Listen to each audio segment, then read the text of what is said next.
Chapter 1. The Old King's Secret. There was once an old king. He had no son to be king when he died. His people were very worried. "Who will be the next king?"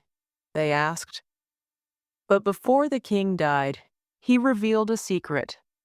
His only daughter, the princess, had a child. In secret, she married an ordinary man, and they had a son. Some people said her husband was an artist, and some people said he was a musician. But his identity was a mystery, and nobody knew about their secret son. When the baby was a week old, some men took him while his mother was sleeping.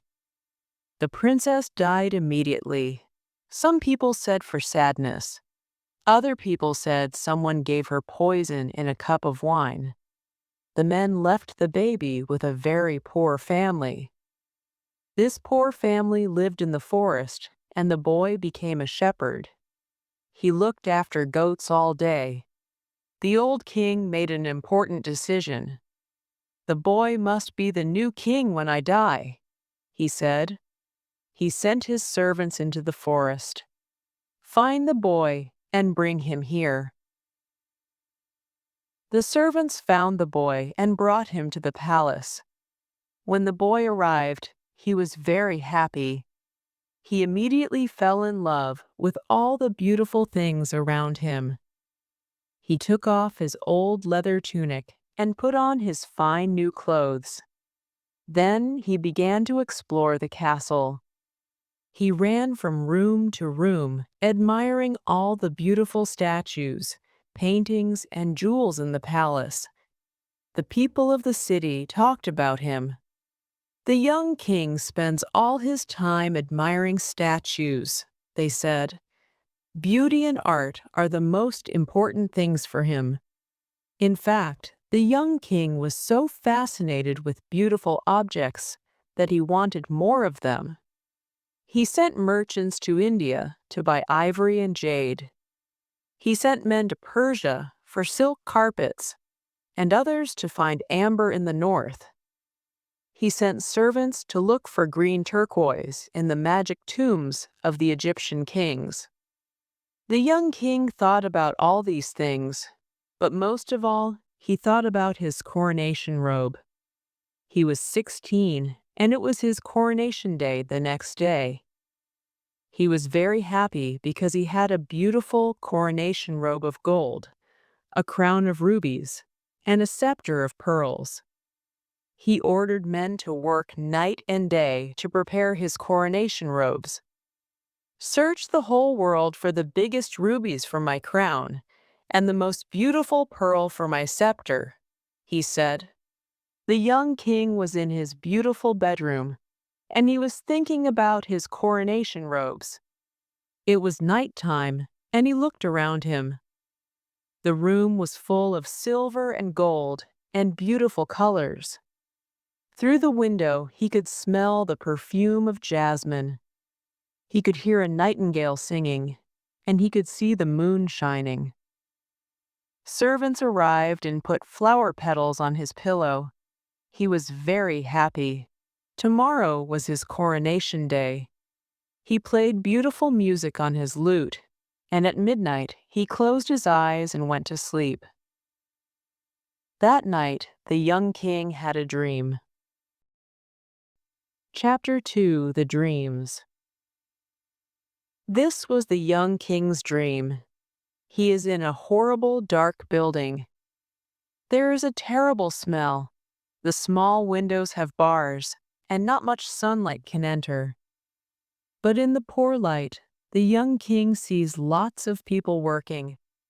They are making cloth. They are very thin. Their faces are hungry, and their hands tremble because they are tired. Pale, ill children sit in the dark corners of the room. The young king watches them. A man speaks to him angrily and asks, "Why are you watching me? Are you my master's spy?" "Who is your master?" asks the young king. "A man like me, but I have poor clothes and I am very hungry." He wears beautiful clothes and is very rich. We work for him all day. We make wine and he drinks it. We work on the land, but he eats the food. We are his slaves. But this is a free land, says the young king. You are no man's slave. In war, weak men are the slaves of strong men.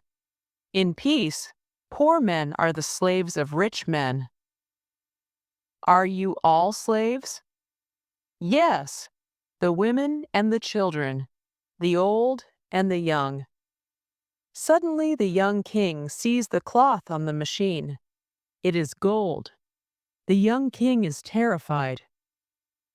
You are making some very beautiful gold cloth. What is it? It is for the coronation robe of the young king, the man replies. When the young king heard this, he screamed and woke up.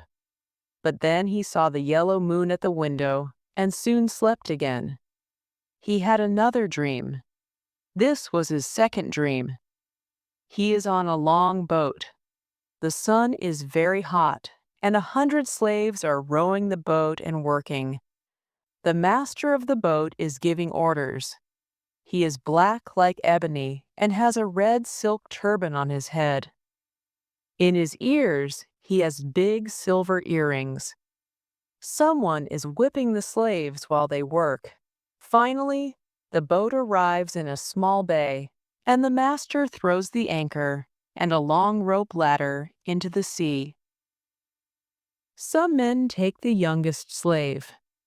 They tie a heavy stone to him and throw him into the sea. The young slave disappears into the water, but returns to the boat many times. Every time he returns, he has a beautiful pearl in his hand. The master of the ship looks at the pearls and puts them into a little green bag. The young slave returns to the boat for the last time. He is very pale and tired. In his hand, he has a very beautiful pearl. The pearl is round and white like the moon. But the young slave's ears and nose are full of blood. He falls and dies, but the master of the boat laughs. He takes the pearl from the young slave's hand, and the other slaves throw his dead body into the sea. This pearl is for the scepter of the young king, he says. When the young king heard this, he screamed and woke up, but he saw the stars at the window and soon slept again. This was his third and last dream. He is in a tropical forest. It is full of strange fruit and beautiful poisonous flowers. There are snakes in the grass, parrots in the trees, and monkeys and peacocks all around. The young king sees lots of men working in a dry river. They are digging the ground and cutting big rocks and stones. Death and Avarice are in a dark cavern. They are also watching the men. Death says to Avarice, "Give me 1/3 of your men." But Avarice refuses. "No, they are my servants," she says. Death is very angry when he hears this. He sends malaria to kill 1/3 of the men. "What have you got in your hand?" Death asks. "3 grains of corn." "But why are you interested?" she asks. Death says, "Give me 1 grain of corn to plant in my garden." But Avarice replies, "No, it is my corn." And she hides the corn in her pocket. Again, Death is very angry when he hears this and calls Fever. Fever comes in a red robe like fire. He touches 1/3 of the men and kills them. "Now give me a grain of corn from my garden," says Death. "No, never," replies Avarice. Death is extremely angry and calls Plague. Plague arrives from the sky, flying like a bird, and kills the rest of the men. Avarice screams and runs into the forest. Death takes his red horse and rides away, fast like the wind. And then dragons and terrible monsters come out of the rivers and the valleys.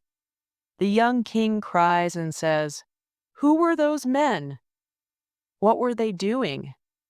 "They were looking for rubies for a king's crown," replies a voice behind him. The young king turns and sees a man in white. This man has a mirror in his hand. "Which king?" he asks.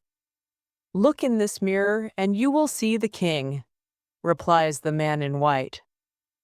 He sees his face in the mirror, screams, and wakes up. He sees the sun shining at his window. It is his coronation day. Chapter 3. The Coronation. A servant arrived with the coronation clothes. They were extremely beautiful, but the young king remembered his dreams. "Take these clothes away. I don't want to wear them," he said. "Is this a joke, Your Majesty?" asked the servant, but the young king told him about his dreams. "In my robe there is sadness and pain. In the rubies there is blood, and in the pearl there is death," he said. The servant replied, "Please forget your dreams. Put on the robe and the crown. The people will not recognize a king without a crown and a scepter." But the young king put on his old tunic from the forest and took his shepherd's staff. "I arrived in the palace with these clothes, and I will leave the palace with these clothes," he said. "Now I am ready for my coronation." A servant asked him, "Where is your crown?" And he took a briar of thorns from his balcony. "This will be my crown," he replied. The young king rode his horse to the cathedral. The people laughed when they saw him. "This is not the king, but the king's servant," they said. He explained his dreams, but one man was angry and said, "Do you not know that rich people give poor people work?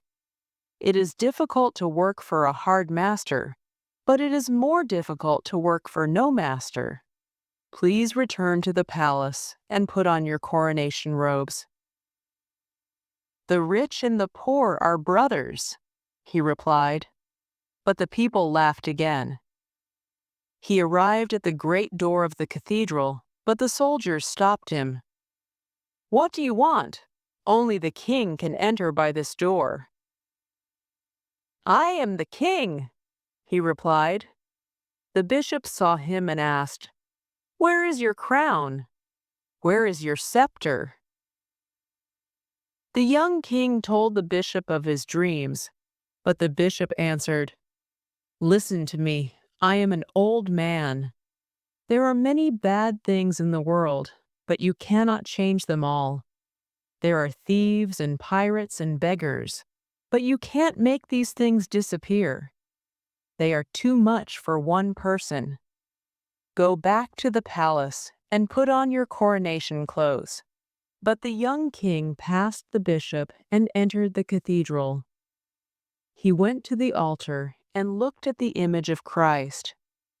He saw the light of the candles and the smoke of the incense. Suddenly, a crowd of people ran into the cathedral. They had swords and were very angry. "Where is this king dressed in beggar's clothes?" they cried. "We must kill him, because a beggar cannot rule us. He will be bad for our country." But the young king prayed silently in front of the altar. Then he turned and looked at the people sadly. At that moment, a ray of sun shone into the cathedral. It illuminated the young king at the altar. The sun made a beautiful robe around him. Red roses grew on his dry crown of thorns, and white lilies grew on his staff.